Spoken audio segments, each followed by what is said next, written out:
بسم اللہ الرحمن الرحیم۔ السلام علیکم۔ بہلول تاریخ کا ایک ایسا یگانہ روزگار کردار ہے جسے آل محمد علیہ السلام کے معزے سے تعبیر کیا جائے تو غلط نہیں ہوگا۔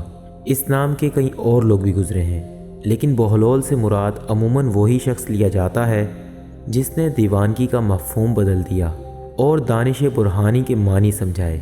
تاریخ کے صفحات میں وہ واحد دیوانہ ہے جو دانائے راز ہے، اور وہ تنہا پاگل کہلوانے والا ہے جو دانش مندوں کو حکمت و دانش سکھاتا ہے۔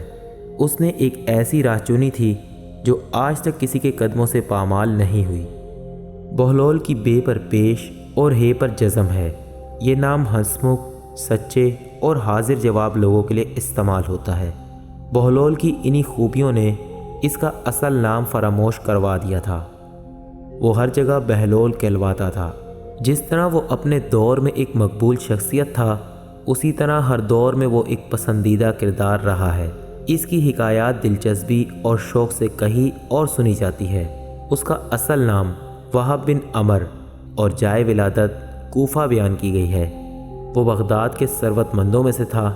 بعض روایات میں اسے ہارون رشید کا قریبی رشتہ دار اور برادر مادری لکھا گیا ہے۔ وہ امام جعفر صادق علیہ السلام کے شاگردوں میں سے تھا۔ اس نے ان کے فرزند امام موسیٰ کاظم علیہ السلام کا زمانہ بھی دیکھا تھا۔ قاضی نور اللہ جوسری رحمۃ اللہ تعالیٰ علیہ کے بقول وہ ہارون کے عہد کے دانشمندوں میں سے گزرا ہے جو کسی مصلیحت کے تحت دیوانہ بن گیا تھا۔ اس کی دیوانگی کے بارے میں دو روایات مشہور ہیں۔ یہ بھی معروف ہے کہ اس نے امام موسیٰ کاظم علیہ السلام کی ہدایت پر دیوانگی کا لبادہ اوڑھ لیا تھا۔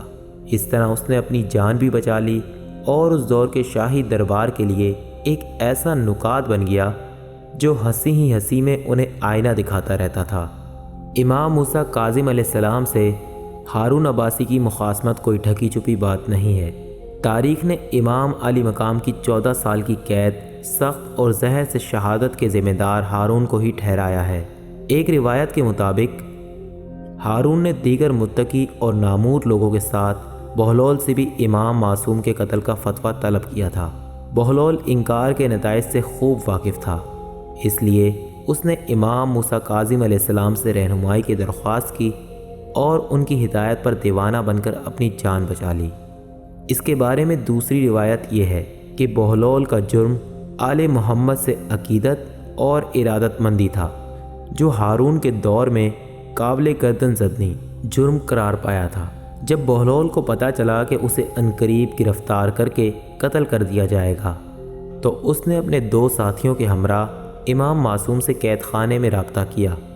حالات زمانہ کے پیش نظر امام موسیٰ کاظم علیہ السلام نے اس کے سوال کا جواب صرف ایک حرف جیم کی صورت میں دیا، جس سے بہلول پر جنون کے معنی منکشف ہوئے۔ وقت اور حالات کے تقاضے کو سمجھتے ہوئے اس نے ایک ایسی دیوانگی اختیار کی جسے اس دور کی چلتی پھرتی اپوزیشن کہا جائے تو بے جانا ہوگا۔ بہلول جرات و بے باکی، حق گوئی اور مظلوموں کی حمایت کا علم بردار تھا۔ وہ اس دور میں بادشاہ پر کھلے بندوں تنقید کرتا تھا، جب کوئی بادشاہ کے خلاف زبان کھولنے کا تصور بھی نہیں کر سکتا تھا۔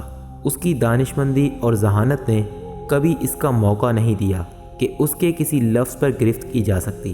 بہلول کے حالات زندگی تو دستیاب نہیں ہیں، لیکن اس کی حکایات کے مطالعے سے اس کے جو خد و خال ابھرتے ہیں وہ ایک غیر معمولی ذہین، دانشمند اور تواں شخص کی نشاندہی کرتے ہیں۔ وہ حقیقی معنوں میں ایک خدا رسیدہ عالم اور نابغہ روزگار تھا۔ وہ ایک بہترین حس مزاج رکھتا تھا۔ اس دور کے حالات اور معاشرت پر اس کی نگاہ گہری تھی۔ وہ ایک حیرت انگیز شگفتہ برجستگی کے ساتھ اپنی دیوانگی کا بھرم بھی رکھتا تھا اور دیوانی بات بھی نہیں کہتا تھا۔ اس نے دیوانگی اور فرزانگی کو کچھ ایسے معززانہ انداز میں ہم آہنگ کیا کہ وہ نہ صرف اس کی جان کی ضمانت تھی بلکہ مظلوموں کی حمایت کا ایک مؤثر ذریعہ اور حکومت وقت پر کھلی تنقید بھی تھی۔ اس کی شگفتگی، زندہ دلی اور بذلہ سنجی نے اسے ہر دور کا ایک ہر دل عزیز کردار بنا دیا ہے۔ تاریخ کے صفحات میں وہ ایک ایسا ماہر العقول کردار ہے جو دیوانہ بھی ہے اور لوگ اس کے فضل و کمال کے قائل بھی ہیں۔